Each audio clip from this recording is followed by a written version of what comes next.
Alright guys, welcome back again to our channel. My name is Max Vollmer, and together with my wife Kaitlin Vollmer, we've started a real estate business while both still being full-time college students. I'm actually a college student athlete, so I go to school full-time and also compete here for the University of Oregon doing track and field.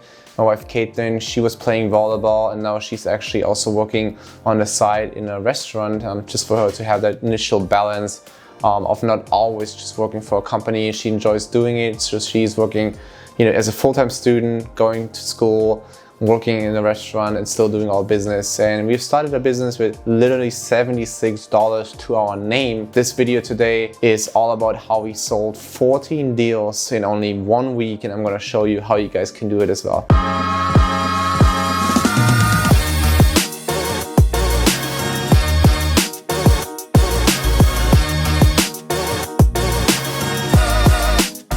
Alright guys, in one of the other videos we've talked about our first deal and how we basically used all the $25,000 we've made in our first deal, full risk again, put all that money back into mailing, right? Initially, you could have put money by side for taxes or whatever you might have needed it, but we initially said, okay, we used our $3,000 credit card to initially start our business. We maxed it out. We got that first deal under contract, actually 2 deals under contract, but the first deal that we successfully sold made us $25,000. So we knew the process of making money in real estate and wholesaling real estate works. So initially we decided, okay, it is January of 2021. We have 11 months to make cash for a tax bill next year. So we decided to take all that money and put it back into mailing. So we had a huge mailing where we had basically almost $25,000 going out in mailing and acquisition. And we were looking into a really hot market with a lot of demand, a lot of new developments, and we decided to basically address almost every single property owner in that specific market. And it worked out really well. We got a bunch of calls. We had people calling us for hours nonstop each day, and we got properties under contract. It was right during COVID, so a lot of people were distressed, which means they lost their job. And so they needed in some way money, and they were sitting on some properties they got inherited or some properties they've owned for a long time and are not planning on developing anymore. So they decided to get rid of those properties and called us after they received the initial letter.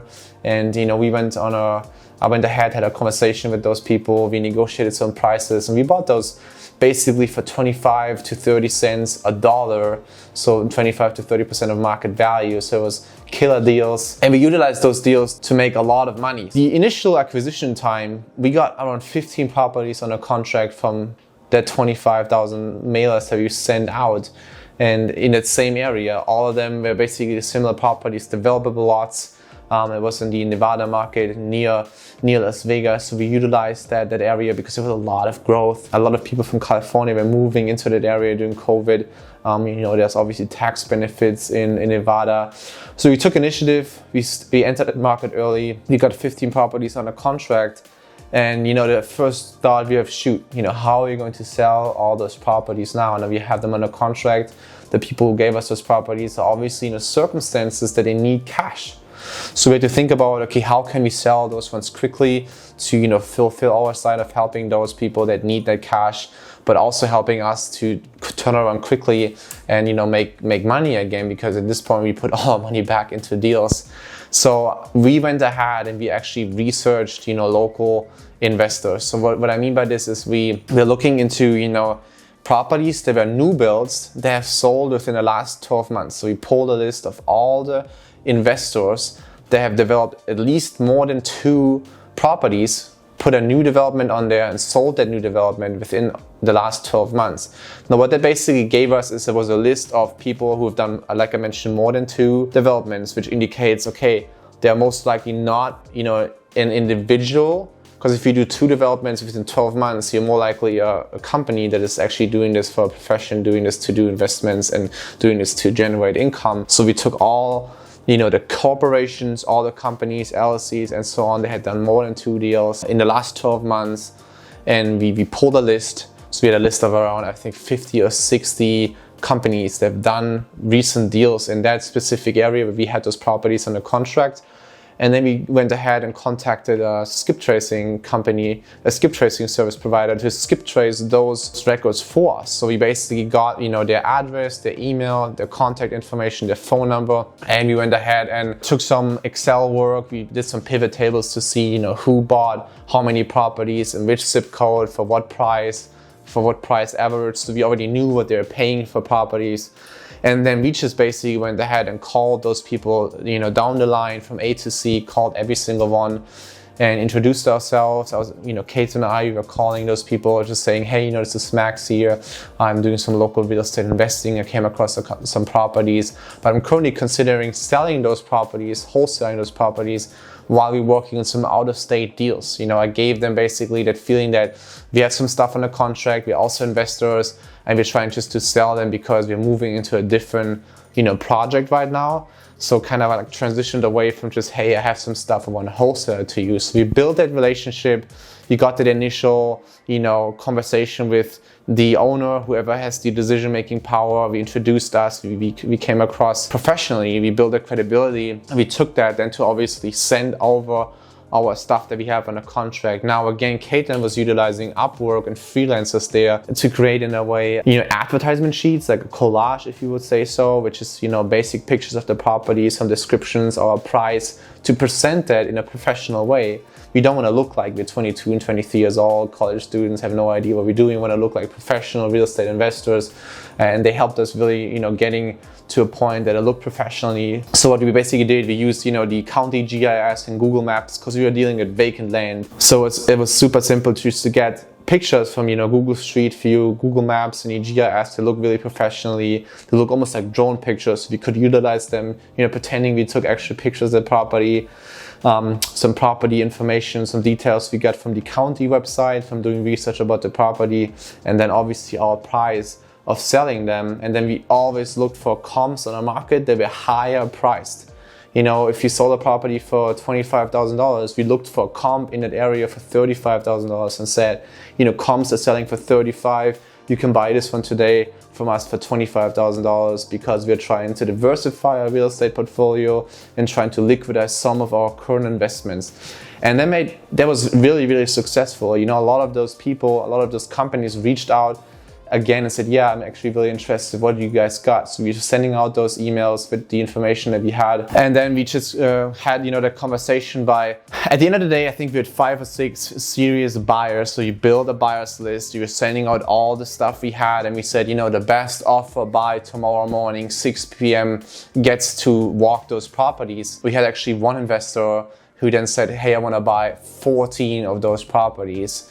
And the other ones also made offers, but only for like 2 or 3. So he said, you know what, I'll make you an offer. I buy all 14 of those properties for a fixed price. Now we discounted those a little bit. If you would have sold, 2 or 3 to one and another 2 to another one, we would have probably made more money.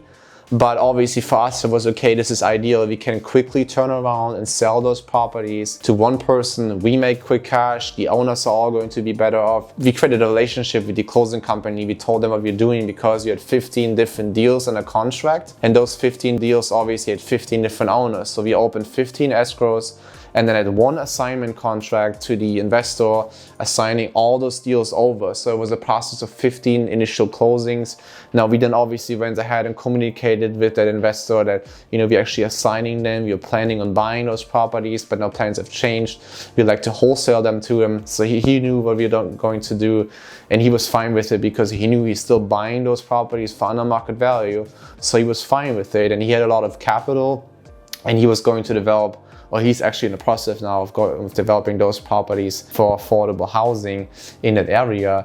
And yeah, so it was a killer deal. It took us a week of work of, getting that stuff on a contract, doing the research of who's developing property in that area, skip tracing them, calling them, building a relationship, building a portfolio, sending out a nice looking portfolio of our real estate investments that we had available, and then just negotiating terms, opening escrow. And at this point, the escrow company took care. So we just had it on the contract to assign it with an assignment contract to the investor, open escrow, and then once those things closed, every single time one of those closed, we got the assignment amount paid out at escrow. So basically, it's like we had a property on a contract for $10,000, and we sold it for $20,000. Then everything in between was our assignment fee. So $10,000 was our assignment fee. And we had the contract written in a way that the investor, the buyer in this case, is paying for all the closing costs. So nothing was taken out of our assignment fee as well, which benefited us. It benefited the owner because the owner did not have to pay for closing costs either. So it was a pretty simple process for us. It was really quick. Now we averaged, I think, out of those 14 deals around $70,000 or $80,000. I don't remember the exact number, it was something in between. So it wasn't like major profit for considering we sold 14 deals, but it was also really early on. We didn't really have a lot of time to just waste and putting them on the market. We had to be quickly.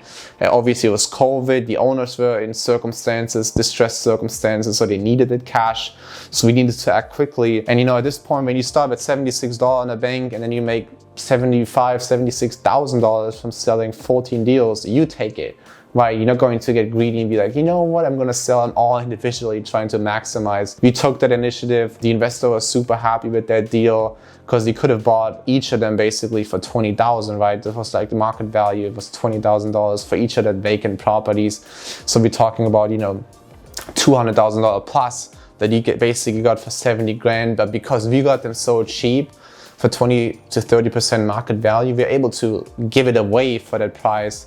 And at the end of the day, everyone had value added to it. So it made us happy. The owners were happy because it was a quick transaction. It was a quick close. They got the cash they needed during COVID. The investor had a good investment that he could develop. And now he's actually developing affordable housing, giving it away for under market value as well, because you could buy that land so cheap. Now you can discount the price of the land and is able to housing for under market value. So at the end of the day, you guys see down the chain, everyone is benefiting from it. And so we're really happy about that deal. You guys can do it too if you guys have stuff under contract, if it's land, if it's housing or whatever it might be. You can look for developers in that area, companies or investors that have bought or developed more than 2 properties. Most likely they're going to buy another one. And if you have it on a contract for a good price, those people, those companies will most likely be you guys' buyers list. You build those relationships, you build credibility, you talk to them, and then most likely you can sell those ones quickly to them. Or you just put it on the market and advertise it like a normal wholesale, but just advertising the contract to that property. If you don't own the property, you cannot advertise the property itself. You always have to mention that you're selling a contract to the property, and then you can advertise the property's characteristics. Pretty simple process. But yeah, this is how we sold 14 deals in 1 week to generate an additional huge profit stream from our initial $25,000 investments. We made our $25,000 back, and we made an additional profit that we then used some of it to put aside for taxes, the other one to invest in better systems, invest in employees helping us outsourcing certain freelancers, and then also obviously reinvest in new mailing campaigns to generate more deals. And yeah, if you guys have any questions about the process, write it down in the comments below. If you want me to talk about certain things more in detail, I'm more than happy to do so. And just give us a thumbs up and like and subscribe to those videos. That would help us. We highly appreciate you guys for watching, and stay tuned for some more stuff soon. Thank you so much.